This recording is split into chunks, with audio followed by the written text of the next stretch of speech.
नमस्कार दोस्तों, स्वागत है आपका वीके न्यूज़ में। खबर जो है वो नोटबंदी को लेकर है, जिस पर सुप्रीम कोर्ट में सुनवाई हुई और सुनवाई के दौरान कोर्ट ने काफ़ी कुछ कहा। लेकिन इस बीच सोशल मीडिया पर एक नाम जो है वो सबसे ज़्यादा सुर्खियों में है और वो है जस्टिस नागरत्न का।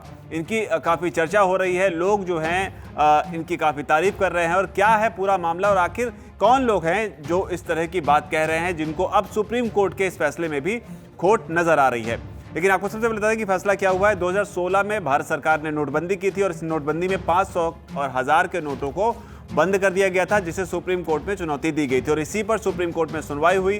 5 जजों की बेंच जो है वो बनाई गई थी, जिसकी अध्यक्षता जो थे वो जस्टिस अब्दुल नाजीर कर रहे थे। और इन्हीं की अध्यक्षता में फैसला आया कि नोटबंदी को लेकर जो है किसी भी तरह की कोई गलतियां या खामियां जो हैं वो नहीं पाई गई हैं। मोटे तौर पर केंद्र सरकार को इसमें राहत मिली और राहुल गांधी जो कि भारत जोड़ो यात्रा में और इससे पहले भी कई मौकों पर कई इंटरव्यूज में लगातार नोटबंदी पर सवाल उठाते रहे और उनको इस मामले में एक तगड़ा झटका लगा है। लेकिन यहाँ पर बात करने वाले हैं कि पहले आपको बताते हैं कि जो सुप्रीम कोर्ट की जो बेंच की तरफ से जो पूरा एक कंपाइल्ड ऑर्डर आया, उसमें क्या कुछ आया। उसमें कहा गया कि आर्थिक फैसलों को बदला नहीं जा सकता है, ये बेंच की तरफ से कहा गया, कोर्ट की तरफ से कहा गया। उसके अलावा सुप्रीम कोर्ट ने ये भी माना कि 6 महीनों तक जो सरकार है और आरबीआई है, इन दोनों के बीच में इस पर विचार किया गया। तो ये दो बड़ी बातें आई। लेकिन जो बात मैं आपको बताने वाला हूं कि जस्टिस नागरत्न, बीवी नागरत्न, इनकी चर्चा क्यों हो रही है और क्या है, इन्होंने ऐसा क्या कहा है, तो आपको बता दें।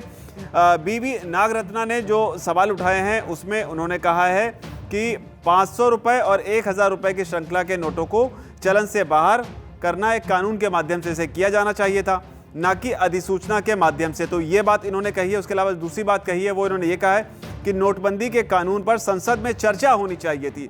देश के लिए इतने अहम मुद्दे पर संसद को अलग नहीं छोड़ा जा सकता है। तीसरी बात जो कही गई है वो ये है कि आरबीआई और केंद्र ने जो जवाब दाखिल किए हैं उनमें अंतर्निहित विरोधाभास है, यानी कि आरबीआई और केंद्र के बीच यहाँ पर डिफरेंसेस की बात जो है जस्टिस बीबी नागरत्ना ने की है। ये वो 5वीं जज हैं, 5 जजों की जो बेंच थी उसमें ये 5वीं जज हैं और 4-1 के अनुपात से ये फैसला आया, यानी कि 4 जजों ने जो है इस बात से इत्तेफाक नहीं रखा, आप ये मान के चलिए। लेकिन बावजूद उसके जो एक जज जिसने ये कहा है, उसे लेकर कुछ खास वर्ग के लोग जो हैं वो सोशल मीडिया पर इस बात को ट्रेंड करा रहे हैं। उन्होंने आगे क्या कहा वो आपको बताते हैं। उन्होंने कहा कि नोटबंदी की पूरी कवायद 24 घंटे के भीतर ही कर ली गई। गंभीर आर्थिक प्रभाव वाले केंद्र के इस प्रस्ताव को विशेषज्ञ समिति के समक्ष रखा जाना चाहिए था। तो ये इन्होंने मुख्यतः कुछ बातें कही हैं जिसकी चर्चा हो रही है, लेकिन 4 जजों ने जो फैसला दिया है उसकी इतनी चर्चा नहीं कर रहे हैं। और इस वजह से ही जस्टिस बीवी नागरत्न का ये जो बयान है या जो एक जज का जो ये टिप्पणी है उस पर ज़्यादा लोग फोकस कर रहे हैं। और फोकस करने की पराकाष्ठा ये है कि लोग जो हैं इन्हें स्पाइन के साथ जो जज हैं वो बता रहे हैं, यानी कि एक टर्म होता है इंग्लिश में स्पाइनलेस, यानी कि रीढ़ विहीन। अब दूसरे जजों को तो रीढ़ विहीन नहीं कह सकते हैं, तो इनको बता रहे हैं कि इन्होंने जो फैसला दिया है या जो बात कही है वो इन्होंने एक अपना वो स्टैंड लेने की हिम्मत दिखाई है। साथ ही इस फैसले को जो है इनके स्टैंड को जो है लोग बहुत करेजियस मान के चल रहे हैं, यानी बहुत बहादुरी वाली। दूसरे जजों को बहादुर नहीं कह सकते हैं क्योंकि वो कंटेम्प्ट का मामला हो जाएगा कि उनके खिलाफ अगर बहादुर ना कह, उनको डरपोक कह दें, लेकिन इनको बहादुर बताया जा रहा है। तो इस तरीके से एक जज के साथ एक खास वर्ग, खासतौर पर वो वर्ग जो राहुल गांधी के साथ खड़े होने की बात करता है, वो लोग इसमें अपनी जीत तलाश रहे हैं। और इसी वजह से बीवी नागरत्न का नाम जो है सोशल मीडिया पर लगातार ट्रेंड हो रहा है। यहाँ पर यह भी जानना जरूरी होता है कि कांग्रेस और बीजेपी की तरफ से इस पर क्या प्रतिक्रिया आई है। लेकिन सबसे बड़ी चीज़ जो प्रतिक्रिया कांग्रेस की तरफ से आई, यानी कि पी चिदम्बरम की तरफ से आई है, उन्होंने इसमें तमाचे जैसे शब्द का इस्तेमाल भी कर लिया है, जिसकी वजह से तमाचा जो है उसकी भी काफ़ी चर्चा हो रही है। इसी पर जवाब दिया है रविशंकर प्रसाद ने भी। चिदम्बरम ने क्या कहा है वो बताते हैं। चिदम्बरम ने कहा है कि 4-1 के बहुमत से दिए गए फैसले ने इस सवाल को स्पष्ट कर दिया है कि क्या नोटबंदी के उद्देश्य हासिल किए गए। इसके अलावा उन्होंने ये भी कहा कि हमें खुशी है कि अल्पमत के फैसले ने नोटबंदी में अवैधता और अनियमितता की ओर इशारा किया है। ये सरकार पर एक तमाचा है। असहमति का फैसला अदालत के इतिहास में दर्ज प्रसिद्ध असहमति में शुमार होगा। तो ये पी चिदम्बरम ने कहा है। उसके अलावा रविशंकर प्रसाद ने कहा है कि पलटवार किया है पी चिदम्बरम पर, कहा है क्या बात है, मेजॉरिटी जजमेंट पर खामोश, पर माइनॉरिटी पर कह रहे हैं कि थप्पड़ लगा है। कांग्रेस पार्टी गरीब विरोधी है, नोटबंदी का सबसे बड़ा फायदा गरीबों को हुआ है। उन्होंने साथ ये भी कहा कि राहुल गांधी से भी ये सवाल पूछना चाहिए कि क्या अब आप सॉरी बोलेंगे।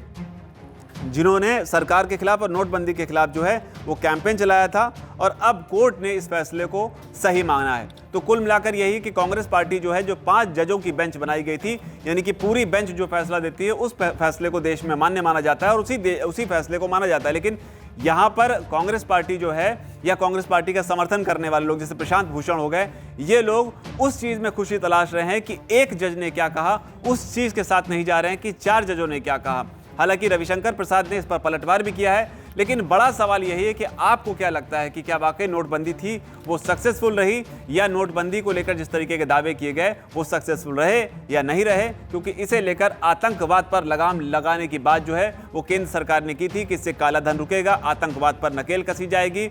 हालांकि जहां तक बात है नकली करेंसी की, तो हाल फिलहाल में खबरें आई हैं कि नकली करेंसी जो है वो बड़ी मात्रा में कई जगह पकड़ी गई हैं। लेकिन यहां पर बात याद आती है गृह मंत्री अमित शाह की, जो उन्होंने संसद में कही थी कि ड्रग्स के संबंध में, हालांकि उन्होंने ये बात कही थी कि अगर कहीं पर ड्रग्स को पकड़ा जा रहा है तो इसका मतलब ये ना माने कि वहां पर ड्रग्स ही ड्रग्स है, आप ये मानिए कि एजेंसियां अपना काम इतने अच्छे तरीके से कर रही हैं कि उस ड्रग्स को पकड़ा जा रहा है। तो सेम चीज़ हो सकता है नकली करेंसी पर भी लागू हो सकती है कि नकली करेंसी अगर पकड़ी जा रही है तो आप ये मान के चलिए कि देश की जो एजेंसियां हैं वो अच्छे से काम कर रही हैं और वक्त पर पकड़ी जा रही है। लेकिन जहां तक सवाल आतंकवाद का है, तो आतंकवाद के मामले में कम से कम ये कहा जा सकता है कि हाल फिलहाल के दिनों में जिस तरीके से इस पर लगाम लगी है, आतंकवाद से जुड़ी जो खबरें जो आम हुआ करती थी, विस्फोट हो गया और ये सब हो गया, उस तरह की खबरों पर भी लगाम लगी। लेकिन आम जन यानी कि देश के लोगों के हिसाब से आपको क्या लगता है कि नोटबंदी जो है वो क्या सही मायने में सफल रही है या नहीं रही है? आपकी राय क्या है वो आप जरूर लिखें। नेताओं की राय हमने आपको बता दी,